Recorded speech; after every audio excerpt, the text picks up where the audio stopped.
Hello dear, welcome to the solution hub. आज हम लोग देखेंगे चार न्यूमेरिकल 6.11, 6.12, 6.13 एंड 6.14। सो स्टार्ट करते हैं सबसे पहले 6.11। A body constant to move along the Z axis. एक बॉडी है XYZ प्लेन में जो है मूव कर रही है और उसमें जो है क्या है, जेड प्लेन के थ्रू मूव कर रही है। जो मूवमेंट हो रहा है वो जेड प्लेन के थ्रू हो रहा है। लेट्स से ये जो है हमारा XYZ प्लेन है, ये हमारा XYZ प्लेन है। तो जो मूवमेंट हो रहा है बॉडी का वो जो है जेड प्लेन के थ्रू हो रहा है। इट मीन्स जो यूनिट वेक्टर है वो k कैप है जेड के अलॉन्ग, तो जेड एक्सिस के अलॉन्ग हो रहा है। और फोर्स जो लग रहा है वो आई जे के तीनों के फॉर्म में दिया हुआ है।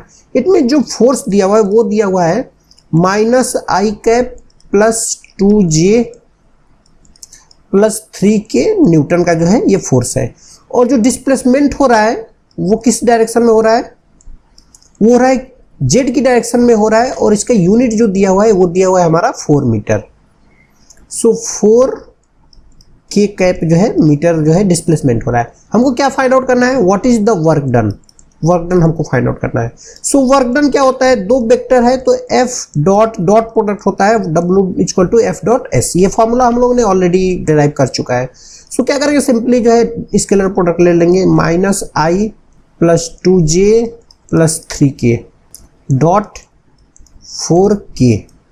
इसका फॉर्मूला क्या होता है, जब दो वेक्टर होते हैं, लेट से हमारे पास जो है एक वेक्टर है वेक्टर a, वो है हमारा x1i plus x2j plus x3k। और हमारा जो वेक्टर b है वो है हमारा y1i plus y2j plus y3k। तो ये वेक्टर a डॉट b जो होता है वो होता है हमारा x1 y1 plus x2 y2 plus x3 y3। ये फार्मूला जो है ऑलरेडी हम बता चुके हैं। सो सिंपल यहाँ पर लगा देंगे। सो i क्या होगा, -1 into 0 plus 2 into 0 plus 3 into 4। It mean जो ये आ रहा है 12 जूल जो है आंसर आ जा रहा है इसका। ठीक है, तो ये हमारा जो है वर्क डन हो जाएगा, यही हमारा हो जाएगा आंसर। सो आई होप ये क्लियर हो गया होगा। अब हम नेक्स्ट क्वेश्चन पे मूव करते हैं 6.22। An electron and proton. Proton और इलेक्ट्रॉन है, एक एक्सपेरिमेंट हो रहा है, उसमें पता चलता है कि इलेक्ट्रॉन की एनर्जी, इलेक्ट्रॉन की काइनेटिक एनर्जी वो 10 keV है और सेकेंड प्रोटॉन की काइनेटिक एनर्जी वो इतनी है। तो फाइंड आउट करना है कि विच वन, इलेक्ट्रॉन और प्रोटॉन जो है फास्टर स्पीड से मूव कर रहा है। ठीक है, सिंपल है। यहाँ पे क्या दिया हुआ है, काइनेटिक एनर्जी ऑफ इलेक्ट्रॉन जो दिया हुआ है वो दिया हुआ है 10 keV और काइनेटिक एनर्जी ऑफ प्रोटॉन जो दिया हुआ है वो दिया हुआ है 100 keV। मास भी दिया हुआ है, मास ऑफ इलेक्ट्रॉन जो है वो है हमारा 9.11 इंटू 10⁻³ kg।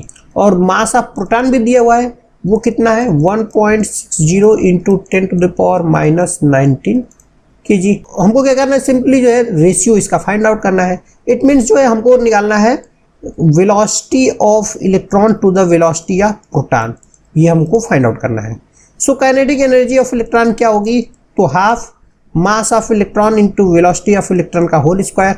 और काइनेटिक एनर्जी ऑफ प्रोटॉन क्या होगा, so half mass of proton into velocity of proton का होल स्क्वायर। हमको क्या करना है, रेशियो निकालना है velocity of electron to the velocity of proton. So क्या कर देंगे हम लोग, kinetic energy of electron to the kinetic energy of proton find out कर देंगे। सो ये हो जाएगा half me ve square divided by 1/2 mp vp का whole square. Half half cancel out हो जाएगा।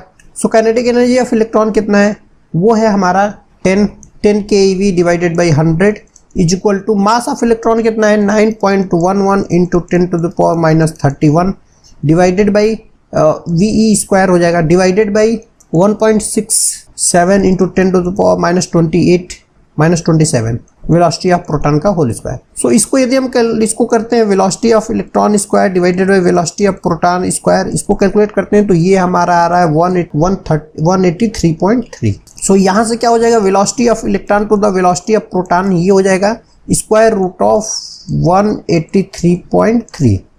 सो ये आ जाएगा हमारा 13.53 velocity of electron to the velocity of proton. So velocity of electron और वेलोसिटी ऑफ प्रोटॉन का रेशियो आ गया। ये हमारा हो गया एक answer.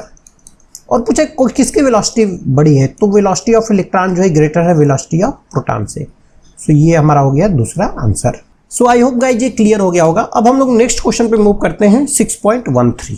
A rain drop of radius 2 mm, radius of the rain दिया है 2 mm, it means 2 × 10⁻³ metre. Let say यहाँ पे जो है ये जो है रेन का जो है ये ड्रॉप है, ठीक है, यहाँ से फॉल हो रहा है और ये जो हाइट है ये दिया हुआ है हमारा 500 metre. If fall with the decreasing acceleration due to the viscous resistance, इस पे क्या हो रहा है, रेजिस्टेंस फोर्स लग रहा है जिसकी वजह से ये जो है नीचे की तरफ जो है ड्रॉप हो रहा है, लेकिन वेलोसिटी धीरे धीरे धीरे धीरे ये डिक्रीज हो रही है until the half of the, और यहाँ तक जो है डिक्रीज हुई है। उसके बाद जो इसकी वेलोसिटी जो है यहाँ पे कांस्टेंट हो जा रही है। इसकी वेलोसिटी कितना हो जा रही है 10 मीटर पर सेकेंड। ये जो कांस्टेंट वेलोसिटी इसी वेलोसिटी से यहाँ पे भी फॉल हो रहा है।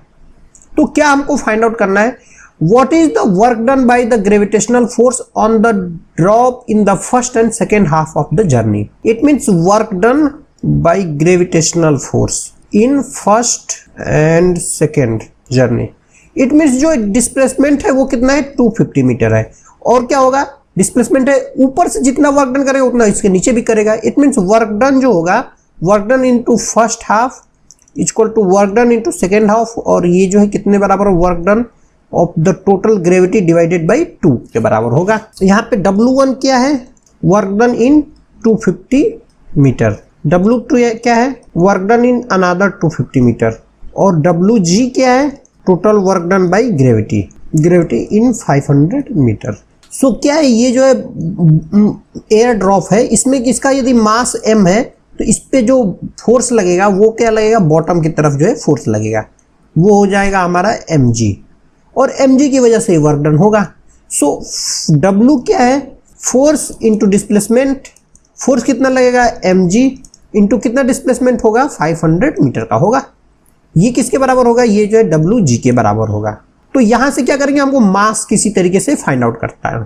सो मास क्या होता है, वॉल्यूम इंटू डेंसिटी।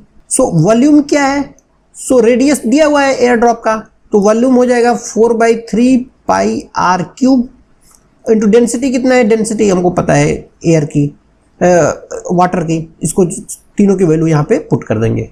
सो इसको इसकी वैल्यू पुट करने पे क्या आ रहा है, 4/3 पाई इंटू 2 mm है तो 2 × 10⁻³ का whole cube into air density जो होती है इसकी 10⁻³ होती है, इंटू ग्रेविटी कितना है, ग्रेविटी को हम लोग 9.8 लेते हैं, और इंटू 500। सो आफ्टर कैलकुलेशन ये आ जा रहा है 0.164 जूल। ये हो गया हमारा work done due to gravity in entire journey. So W1 क्या हो जाएगा, वो W2 के बराबर हो जाएगा, और वो किसके बराबर होगा, WG का आधा होगा। इट मीन्स ये जो हो जाएगा 0.082 जूल। ये हमारा हो गया आंसर, ये हमारा हो गया पहला आंसर। अब क्या सेकेंड पूछा है, work done due to air drag, let say उसको हम लोग बोल देते हैं WR। So work energy theorem से क्या होता है, delta W equal to delta kinetic energy. So delta W क्या हो जाएगा, work done due to gravity plus work done due to air. ये चेंज इन काइनेटिक एनर्जी क्या हो जाएगा, सो स्टार्टिंग में 0 था, फाइनली कितना हो जाएगा, ½ mv² हो गया है। WG कितना है 0.164, ये दी अभी हमने कैलकुलेट किया जस्ट ऊपर वाले क्वेश्चन में, प्लस WR ये हमको फाइंड आउट करना है, ½ m कितना हो जाएगा, so 4/3 pi r³ into density into velocity कितनी है, so 10 metre per second square, इसका होल स्क्वायर हो जाएगा। So 0.164 plus WR is equal to, इसको यदि हम वैल्यूज पुट कर देंगे 1/2 4/3 पाई इंटू R की वैल्यू है 2 × 10⁻³ का होल क्यूब इंटू डेंसिटी है 100 इंटू 10⁻ जो है हो जाएगा 2। So 0.164 plus WR is equal to 0.00167 ये आ रहा है। सो WR यहाँ से आ जाएगा -0.164 प्लस 0.00167, सो ये आ जाएगा -0.1623 जूल। ये हो जाएगा work done due to air drag, ये हो जाएगा हमारा answer. So I hope guys ये क्लियर हो गया होगा। अब हम लोग नेक्स्ट क्वेश्चन की तरफ मूव करते हैं 6.14। In 6.14 a molecule of gas container hits a horizontal wall. Let say हमारे पास ये जो है वॉल है, इसकी क्या वेलोसिटी, ये फिक्स है, ये वॉल जो है मूव नहीं कर रही है। यहां से क्या हो रहा है, एक गैस पार्टिकल आ रहा है, इस पे हिट कर रहा है और हिट करके इधर जो है रिटर्न आ जा रहा है। कितने डिग्री पे हिट कर रहा है, यहां से 30 डिग्री पे हिट कर रहा है और 30 डिग्री पे रिटर्न आ जा रहा है। इसकी वेलोसिटी कितनी दिया हुआ है, ये जो है 200 मीटर पर सेकंड दिया हुआ है और रिटर्न कितनी वेलोसिटी से हो रहा है, वो भी 200 मीटर पर सेकंड की स्पीड से हो रहा है। लेट से वी आई ये है और वी एफ जो है ये है। इट मीन्स क्या दिया हुआ है, लेट से mass of the gas molecule या गैस कंटेनर वो है हमारा यम। वेलोसिटी, इनिशियल वेलोसिटी कितनी है, वो है हमारी 200 मीटर पर सेकंड। फाइनल वेलोसिटी क्या हो रही है आफ्टर कोलिजन, वो हो जा रही है 200 मीटर पर second. Is momentum conserve in the collision, पहला क्वेश्चन है इज मोमेंटम कंजर्व और दूसरा है इज कोलिजन इलास्टिक और इन इलास्टिक। सो मोमेंटम तो कंजर्व रहेगा ही, चाहे इलास्टिक कोलिजन हो चाहे इन इलास्टिक कोलिजन हो, दोनों सिचुएशन में मोमेंटम तो कंजर्व रहता ही है। सो यहाँ पे पहले वाले का आंसर हो जाएगा यस। सेकंड वाले के लिए देखते हैं इलास्टिक कोलिजन है या इन इलास्टिक। इलास्टिक कोलिजन क्या होता है और इन इलास्टिक कोलिजन क्या होता है, इसका जो है लेक्चर हमने ऑलरेडी अपलोड कर दिया है, उसको आप लोग रेफर करेंगे तो दोनों के बीच में डिफरेंस क्या होता है वो समझ में आ जाएगा। सो अब हम लोग देख लेते हैं इसकी क्या करते हैं, इन इलास्टिक है या इलास्टिक, दोनों के लिए क्या करते हैं, सबसे पहले चेंज इन काइनेटिक एनर्जी हम लोग निकाल देते हैं। Change in kinetic energy means kinetic energy before collision और kinetic energy after collision. So kinetic energy before collision हम लोग पहले निकालते हैं तो वो हो जाएगा half M V square. So 1/2 M ही है, वेलोसिटी कितनी है 200 स्क्वायर। सो आफ्टर कैलकुलेशन ये आ जा रहा है 2 × 10⁴। काइनेटिक एनर्जी आफ्टर कोलिजन क्या हो जाएगी, लेट से उसको फाइनल काइनेटिक एनर्जी बोल देते हैं, वो हो जाएगी हाफ एम वी स्क्वायर। इसमें क्या होगा, काइनेटिक एनर्जी ऑफ वॉल भी रहेगा, वो क्या है 0 है। इसमें काइनेटिक एनर्जी ऑफ वॉल कितना हो जाएगा, सो ये जो है वॉल मूव कर रहे हैं तो 0 ही होगा। सो 1/2 × m × 200 का स्क्वायर। सो आफ्टर कैलकुलेशन आ जा रहा है, ये आ जा रहा है 2 × 10⁴। सो यहाँ से क्या हुआ, kinetic energy before collision is equal to kinetic energy after collision. ये जो है दोनों काइनेटिक एनर्जी जो है बराबर है।